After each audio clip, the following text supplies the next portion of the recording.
Let's make mignonette sauce together. Are you ready? We need some eschalots. You want to peel those and we're going to dice them up. Now we're going to dice them by hand because that's super important. If we put it in a food processor, it's going to bruise it and it's just going to leak out all of its moisture and its juices, and it won't be able to soak in the delicious flavors from the red wine.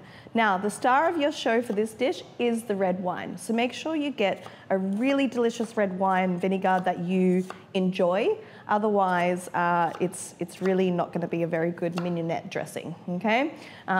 There's heaps of different types of red wine vinegars that you can buy and purchase.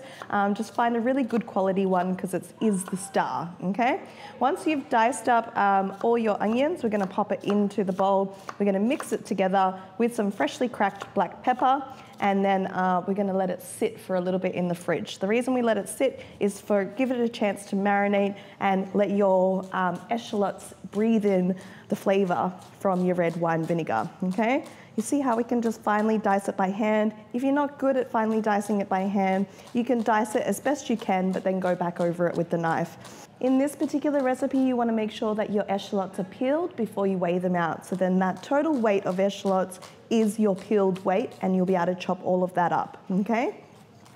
So now that I'm dicing up my eschalots, I'm going to go over the top of it with the knife so they're really, really fine and small. Very sharp knife.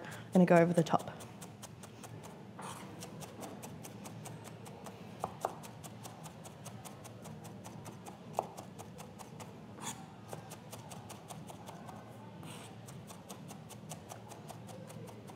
Okay, now that we've got our eschalots really nice and fine, we're going to pop them into the bowl with the vinegar.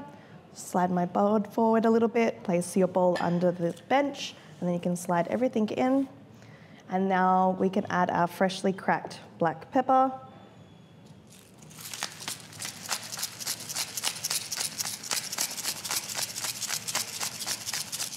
And then we can mix it up with our fork. And it really is just that simple. What you would do now is cover it, place it into the fridge for 10 to 15 minutes, and let that have a chance to marinate and meld those flavors together. Unfortunately for me, I have some oysters right here, so I do have to give it a taste before I set it aside in the fridge.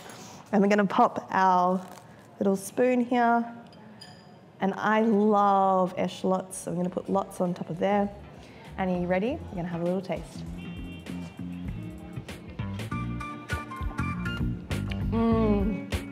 Yum.